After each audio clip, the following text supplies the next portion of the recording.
Late Night Live Show. Your host today is Fahad. My name is Fahad, and I'm sitting right next to a stranger. Are you a stranger? No, you're not a stranger. Who are you? Not by now. You should know who I am by now, but I'll introduce myself again. My name is Corey, and I am the production manager here over at KETOGEEK. He's also called The Alchemist, and you can find him on Twitter and on Instagram. You can find him anywhere. Keto Alchemist, that's my Instagram, and NOMAES is my Twitter, Nomaes. If you're in Napa, you can also find him in South of Napa. So if you have questions, concerns, ideas, or anything crazy that you want to add, please do so. We welcome everybody here. I think we can move this a little bit over here. We'll do it. Perfect. All right. So first of all, this show is being sponsored by Energy Pods. Energy Pods are the amazing products that we make over here. And you can take these amazing shelf-stable snacks everywhere you want to go, whether it is to your friend's party or whether you are going abroad, where you're traveling. They actually do pass TSA. Some of the people have tried it. They've used the Energy Pods and gone across the Atlantic. I know you went to Hungary with it. I went to Hungary with it. No, Hungary. I did go to Hungary with the Energy Pods. A lot of our friends travel abroad. I think Ivan. He traveled all the way to India, and he used one of these Energy Pods. Badass dude. So in order to stay keto, what he did was he took an Energy Pod and he tagged that with jerky and Diet Coke. That's all he consumed. Yep, that's impressive. Yeah, that's what he did when he was in India. It's kind of impressive. And guys and gals, that's 100% processed food diet. How crazy is that? The reason why he didn't go for the local food is because of food poisoning issues. He was told that there's issues with the food there. So in order to protect himself, he used his Energy Pods. I remember he came across the border once and he bought, cases and cases of Energy Pods and took them to Canada, where he is. Yep, he did. Yeah, that was a really smart move. And it was close to Christmas, and he just took away all our stuff. Yep. We ran out. He probably still has pods to this day. Could be, because they're shelf-stable. Yeah, the pods last actually quite a bit of time. We've consumed all the way 1 to 1.5 years, I think, and the chocolate one is pretty stable. That one's pretty badass. Very good. Yeah, I think the walnut one's a little bit on the slow side, I think, because it goes a little rancid, but usually all the other ones are just fine.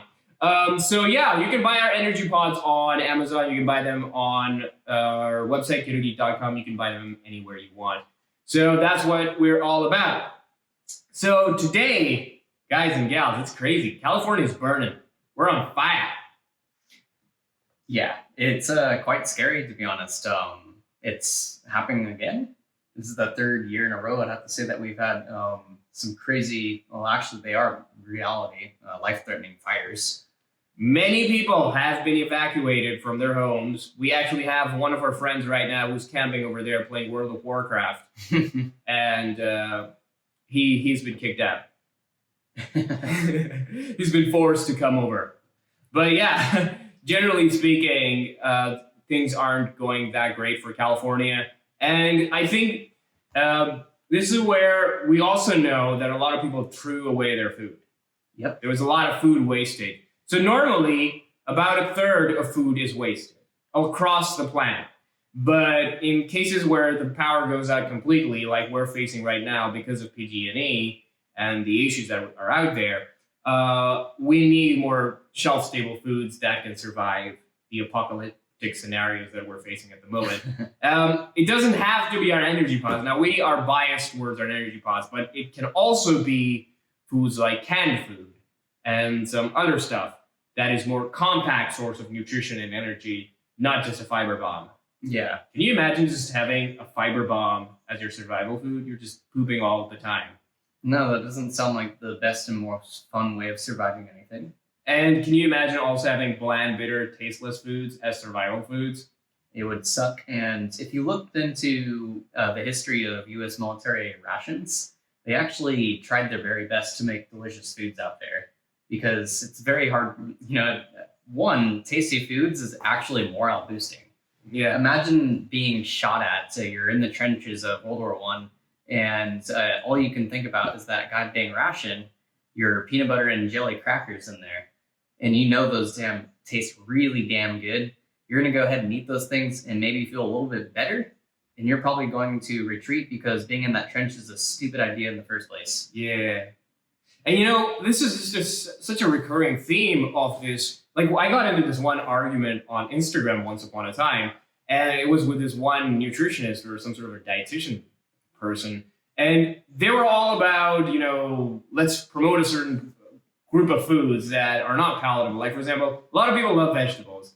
Well, not really, technically speaking. A lot of vegetables can be bitter, but if you enjoy vegetables, that's great. More power to you. But the bottom line is, if you're not going to have palatable foods, then you are not going to stick to a diet. So this is a self-fulfilling, pathetic prophecy that a lot of people have, is they'll say, oh, let's enjoy these foods that are inconvenient, but at the same time, they complain that the number one reason why a diet fails is because people can't stick to them.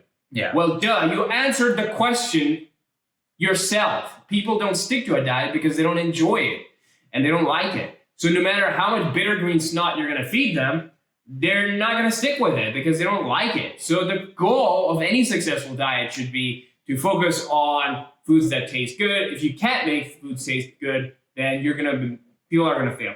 So a lot of medical interventions fail. A lot of dietary interventions fail. And this is just a recurring theme consistently again and again. So what's your take? My take here. Some people actually like eating salad. I don't know those people. I don't want to know those people. But I'm pretty sure a lot of people out there are rolling their eyes at you because they do like salad. I mean, I sometimes enjoy salad myself. However, it is really bitter to begin with. The base ingredients in the salad, right? It's bitter. You gotta throw stuff at it to make it fun and interesting. So you're gonna put some fat on it. You're gonna put some crushed up nuts. You're going to grab protein, and of course, you can't forget your cheese. Yeah, but here's the point, though. Now that you've practically transformed leafy green into something more delicious, which I guess you can make the same argument for chocolate as well. It's like food structure, but without any structure. It's just kind of putting the things together. Gotcha. But yeah, so that's kind of what we do with the energy pods as well. Like, we think that cocoa is pretty nutrient dense. We also think that nutrient dense is a buzzword that helps nobody. But generally speaking, we combine cocoa with nuts, and we add the fats that we like to add into our own diet, combine them, and that's how we came up with the energy pods right away. So yeah, I mean, the food, bottom line is, you need to make it taste good. If it's not going to taste good, diet's going to fail. Yeah, and it just reminds me of that all-cake diet. I've mentioned that a few times, and it pisses off everybody when I mentioned the all-cake diet. We have to clarify what those cakes are made of, too. Exactly. So when you first hear about the all-cake diet, you think, oh my God, it's a cake diet. It's sweet. It's evil. You immediately think of the cake mixes you buy at Safeway. Yeah, Betty Crocker. Is that Betty Crocker? Yeah, Little Debbie. We're name dropping now. Continue. Oh, yeah, we're gonna get sued, but sorry, we don't think we think your brand's awesome, really cool, blah blah blah. Whatever disclaimer it is. Stop plugging them. Yeah, whatever, man. Just don't sue me, all right? Get an energy pod. That's the best thing in the universe. So the thing we noticed with the all-cake diet is that it works because we noticed that the ingredients that are used in the all-cake diet are not exactly the typical cake food. Like, they don't have refined carbohydrates and added sugars to them. They have the woman who made that diet. She's replaced it with fruits. She's replaced the sweet stuff with sweeteners. Like, she doesn't use sugar, so she adds stevia and things like those. So if you look, and instead of refined flour, she's using nut flours. She's using almond flour. She's using coconut flour. So that's technically sort of keto, but the fruits added back in, which I think is still a better diet than some of the other diets that are out there and may fare a lot better. But I would say that I wish there was more protein in there. What's kind of nice is that when you do go on an elimination diet, it's how most people kind of begin their diet, right? They eliminate a lot of things. And I think in that process, there's a lot of good things that can come of it because A, you get to find out what works really well for you, and B, you get to find out what doesn't work for you. And then C, I think it actually enhances the sensitivity you have had to things in the past. So for example, anecdotally, I went basically carnivore for a good 6 months. and I had one blueberry, and that thing tasted like a blueberry explosion. It tasted like a lot of blueberries rather than one. And I kind of like that you can desensitize yourself to these things and then come back to it, and you can enjoy it and respect it much more. And because you also know that you shouldn't eat a million blueberries because, well, you're going to have a lot of poop, and that's a lot of fructose as well. It's expensive too. It is expensive. Yeah, I mean, you could eat pounds of fruit. I mean, we had that interview with the guy, Michael Arnstein, who's a fruitarian, and he was saying that he can chow down up to 20 to 30 pounds of fruit per day. That's freaking insane. So this goes again and again back to the concept of food structure, that it all depends on the structure, how much you can eat and how filling the food is going to be for you. So there's a lot of interesting dynamics that are in play over here. But the point here I was trying to make as well was that sweet foods are not going to make you obese. They're not going to make you fat. In fact, you should be leveraging your taste buds, the ability to enjoy these sensations to your advantage and make foods more palatable. So, for example, a clear example is a 0-calorie sweetened beverage. We know from a lot of studies that they have a very inert, there's no such thing as a very inert, they have an inert impact on fat gain or fat loss, so they're generally fine for most people. Now, there is some science when it comes to cravings and all that kind of stuff, but even when you take into those considerations, the studies do seem to show that it has no impact when it comes to fat gain or fat loss.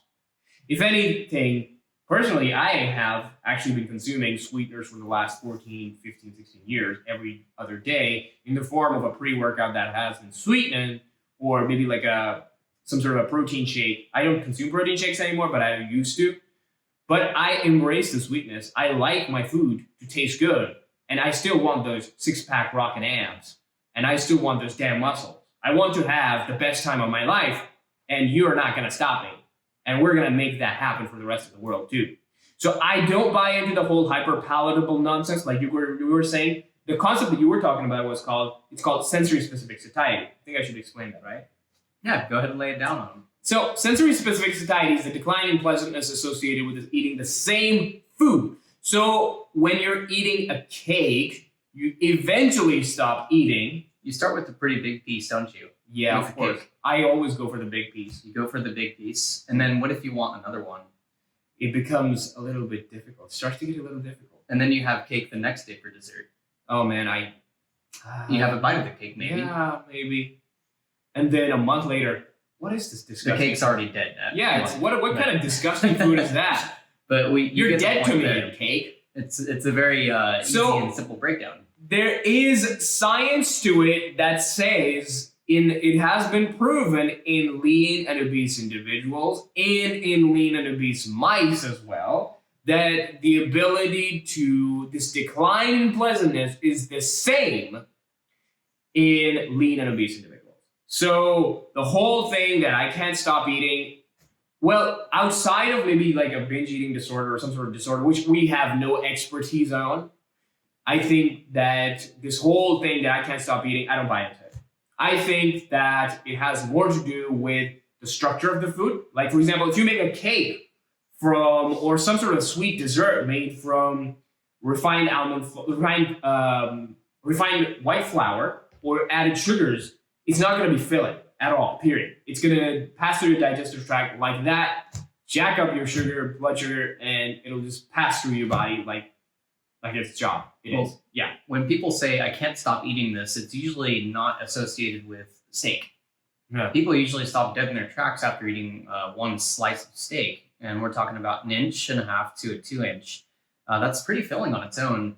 We're talking about when people say, I can eat a lot of that, or I can only eat the whole bag rather than only one chip, is chips, for example. Chips are really thin, weak in structure. They break and crunch in your mouth, and that's a really fun tactile sensation. You have the salt and the acid, which keeps you coming back for more. And the problem with those things is that you will eat the whole bag because you have no mechanism telling you to stop eating it, because it's kind of bypassing all those stoplights in your body. Yeah. If anything, I could make the argument that having more flavor seems to be an anchor to stop eating, potentially. Yeah, if something's overly flavored, of course, you're going to have to stop eating it because the acid's wearing down your gums. Yeah. It's, for example, take some stevia leaf and just put it in your mouth. Or stevia leaf is fine. Stevia extract. Now let's concentrate that thing. And try eating a teaspoon of it. Just straight up sensory overload. And you won't be able to do it. That's one of the most grossest foods ever. And yet, the most sweetest thing that you can muster. Now, you have something to add? No, it just reminded me of the cinnamon challenge, and I was just kind of going through that in my head. Yeah. So a lot of people talk about this somewhat of a term that is used in the food industry called the bliss point, where everything is perfect about the food. But here's the thing, though. I sort of see where they're coming from, but at the same time, it's hard to kind of quantify that. Like all of these words, they have no meaning to it. There's no legal definition to it. There's no understanding of the concept. Like, for example, we don't know what hyper-palatable, there's no legal definition for that. We have no legal definition for any of this practically. Even organic. Yeah, none of these nutrition labels. We talked about it in this last live stream. Last Monday. So that's the whole thing, that we're so focused on hating our foods that we lose track of the actual structure of the food, which plays a much more important role, because we know that keeping the macros intact and keeping even the palatability to some extent intact, but if you modify the structure, you will be hungrier sooner in certain foods. We have ample evidence to make that as a strong hypothesis to the very least, and we can move that to a claim eventually, hopefully, one day. It'll happen. Yeah. So that's the whole thing, and I think we should call this live show "Don't Be Afraid of Sweet Foods." No, don't be afraid of them. Yeah. So enjoy your taste buds. You have a limited time on this planet. Make the most out of it. Don't fall for dogma. Don't fall for religious monstrosities. And become a good human being. Here's the thing. If you get a lot of shelf-stable foods, you can go out there and chase adventure. You can do the best things that you always wanted to do in your life. And enjoy doing it. Absolutely. And I think we're so on fire about shelf-stable foods and processed foods over here at KETOGEEK is because, one, they're innovative, and two, there's a major pushback on them. It's not generally accepted by the public. People think of the processed foods and there's instantly a crosshair painted on it. People want to destroy that. And what they want is that idealistic cook every evening and it's always going to be healthy because it came from my kitchen. Well, you know, we have to be able to include both of those things in our lives. There's a reason why we enjoy cooking, because it brings us together. Food, ever since the beginnings of Homo sapiens sapien, we have used food to bring people together. And that's why you can have a joyful moment cooking. But now in today's society, we have so much to do, so much to see, right? And we have to look at our toolbox, and we can't grill chicken breast while you're flying through the clouds. All right, maybe some people can. I'm pretty sure there's someone who can out there, but it's not convenient for the general public. Weed or something. Probably Joe Rogan. Joe Rogan, you could do that. Elk steak man. But the point here was what I'm making is, like Fahad said earlier, people tend to fall into dogma, into camps, and paint bullseyes on each other when we can bring the two worlds together, perhaps. And it can be done. A lot of the times when I post about the whole cooking, you don't need to cook, people think that I'm painting a bullseye on cooking. I always, 99% of the time, have to add a comment underneath because of the people that it's not against cooking, folks. It's about enjoying cooking. We're on the same damn side. I want people to enjoy life. But the moment cooking becomes a burnout or a burden or a halo or a salvation or whatever, I was going to say Jesus, but whatever it is, it becomes a problem. You can definitely have a processed food lifestyle and be healthy. That's the kind of vision that we're going for. It's not either or, it's either and. So I like to cook as well. I just don't do it because you know what we were doing for the last 2 evenings? Instead of cooking from scratch, we actually did slacklining. Yeah, we had time to do it. I mean, the meals that we had were mostly pre-cooked or pre-formed, such as the Wagyu beef patties we've been consuming. Oh, those are amazing. Those are really good and very healthy and nutritious and very filling, I find. It takes about 20 minutes to fire this up. You're eating it's like 5 minutes for heating, 10, 15 minutes for cooking, 5 minutes for some cleanup. And then you go ahead and chase your adventures. We were slacklining before the sun went down. We were out there for about an hour and a half. Yeah, and the thing is, we also we don't really talk about this, but we do actually enjoy some gaming. And so occasionally we have friends over. We'll watch a movie or we'll watch something or we'll have some fun. Like we started watching the new show Watchmen. That's a crazy show. It's really weird. It's pretty wild, but yeah, it'll consume all our time if we talk about that. Yep. So we do a lot of these things together. And we make this happen when we have a lot of shelf-stable foods with us and we're not worried about eating all the time. Yeah. We're focused on the experience of eating. We're not focused on eating.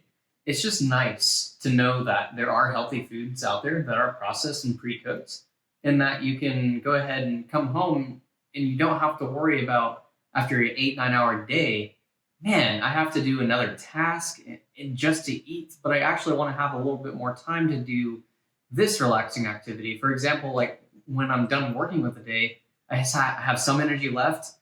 I don't have a lot of time left, but I have energy left. So I'm going to go ahead and pick up the processed foods tool, use that to my advantage by saving time with the preparation of my food and consumption of it. And then I can go slackline with that energy I got. Yeah. You know, I was reading this one very interesting study that, now this is like sort of off topic, but still relevant at the same time, that workplace hours they're not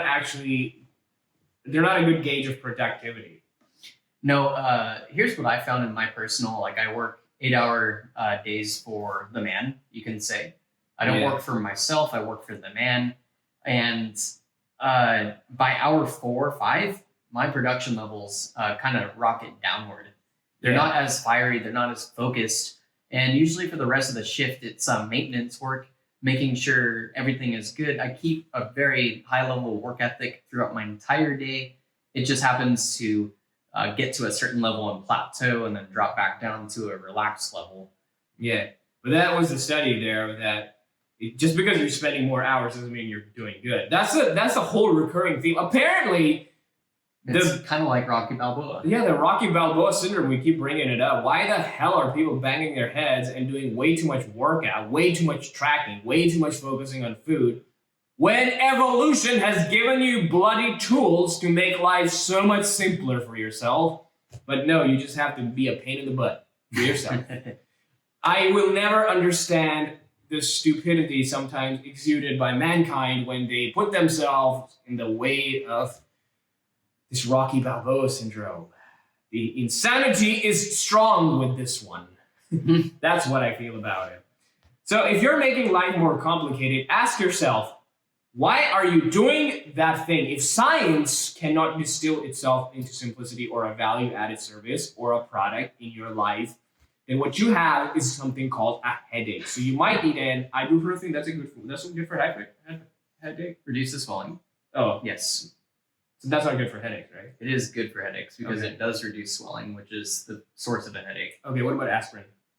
It performs the same function. Okay, either of those two could work better for you in that case, which people are doing these days, like they're taking headache pills and not focusing on improving their lives, making time for themselves. Now that you say that, I've been working for the man for most of my adult life at this point, and I found that there is a crazy trend of my coworkers offering me constantly ibuprofen and aspirin. Seriously. Wow. They assume that I have a headache. Just like a self-fulfilling prophecy. They assume I have a headache. Wow. Because they have headache all the time. What are they, doctors? Totally. Yeah, they're trying to diagnose you for a problem that you don't have. So that's the thing, we are such a sick community of people nowadays that medication has become part of our culture. Now, I'm not saying I'm an anti-medication. Medication is great and everything. But a medication should evolve, meaning that we should be creating medicines to fight the next big disease, not make it a part of our life. It should be a band-aid solution, and then we should improve the standard of living through food, nutrition, lifestyle, or any sort of component to create a better standard, rather than just regress into this nightmarish lifestyle depending on pills all the time. What kind of pathetic consumeristic, capitalistic culture we live in? That needs to change. It starts with you. You and you. Yeah, it's the same person that will use that spare tire they have in their trunk on their vehicle until the day's end. It's literally a Band-Aid. You can't go over 50 with one of those things on there. And you're not addressing the underlying issue, which is, in this case, you don't have a real tire. Yep. You nailed it. What a great analogy. So thank you for joining us on this Monday Night Live show. Guys and gals, next time, bring us questions, join us, subscribe to our YouTube channel, leave us a like and a comment, and let us know what kind of video we can make next. What kind of topics would you like us to discuss? We'll give you a no BS response. So leave us a comment. It really means us a lot. It shows that you're listening to us. Go buy our energy pods. They really help us. And I think that's about it. So guys and gals, you got something to say? No further remarks. All right, ladies and gentlemen, thank you. And I hope you guys have a good one.